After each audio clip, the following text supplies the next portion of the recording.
So this piece of alien looking technology is called the Mercury M2 from the company Gravastar, and it's a gaming mouse. Design-wise, you know the saying, think outside the box? Well, Gravastar traveled 2 galaxies away from that box, and seriously, during these past few weeks of actually trying to grip this thing, I found no success. Clearly, this thing was designed with some alien fingers in mind, since especially this upper right corner right here feels seriously uncomfortable to grip. Even though they advertise it to be ergonomic by design and all the jazz, it is honestly not. The mouse is advertised as a super lightweight gaming mouse, but it weighs a whopping 80 grams on my scale, which is not a very lightweight these days. Of course, how heavy it feels for you depends on what mouse you have used previously, but marketing this as a super lightweight mouse is just weird. Also, because this mouse has the RGB capability of a German rave party, the weight is really on the front, and it's another factor that prevents me from enjoying this thing. I actually found that the shape feels more comfortable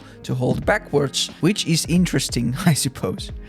The shell is made from PVC in this M2 version, and it feels pretty rigid. Overall, the build quality is pretty good, so it's clear that Gravastar can make solid products. Too bad the mouse is just basically unusable because of the shape and the weight balancing and all that. There is also a magnesium version available with 4K polling, but the material doesn't make the ergonomics or weight balancing any better. And yeah, the mouse has RGB, lots of it. It is the most usable feature on a gaming mouse because you can't even see it when you game because it is under your palm. The bottom on this mouse is also a big no-no for me. There is this particular part on the back that has these 2 weird railings that are basically on the level with the skates. The skates are really thin black PTFE skates, so this mouse could potentially damage your mousepad if you put too much pressure to the back part and your mousepad is very soft. Why they are there, I don't really know.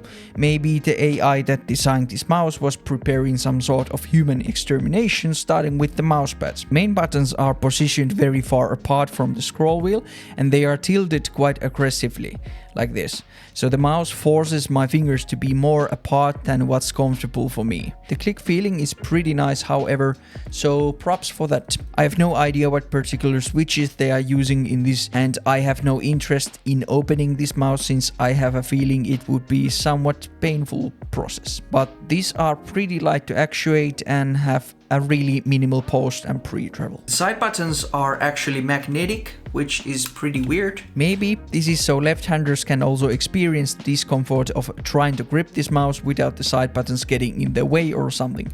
But yeah, I have almost lost the backside button like few times already, and for some reason it just randomly falls off when this thing is sitting on my shelf. The scroll wheel is pretty nice, which is a good thing. Let's talk about the performance next. This particular model, the M2, is using the 3395 sensor from Pixart together with the Comp X MCU and with the Comp X firmware, and is performance-wise basically like all the other mice with similar specs. Click latency is something I can't test because of the Comp X firmware, but the motion delay is around 2 milliseconds with motion sync on and 1.5 milliseconds with motion sync off. So nothing really special. So in conclusion, this mouse is definitely something that I would not recommend, at least for anything remotely competitive like FPS gaming. The ergonomics are just outright horrible, and to be honest, the weight plus weight balancing is not good. If you are a casual gamer and really dig the aesthetics of this mouse, or are someone who has those ED type of fingers,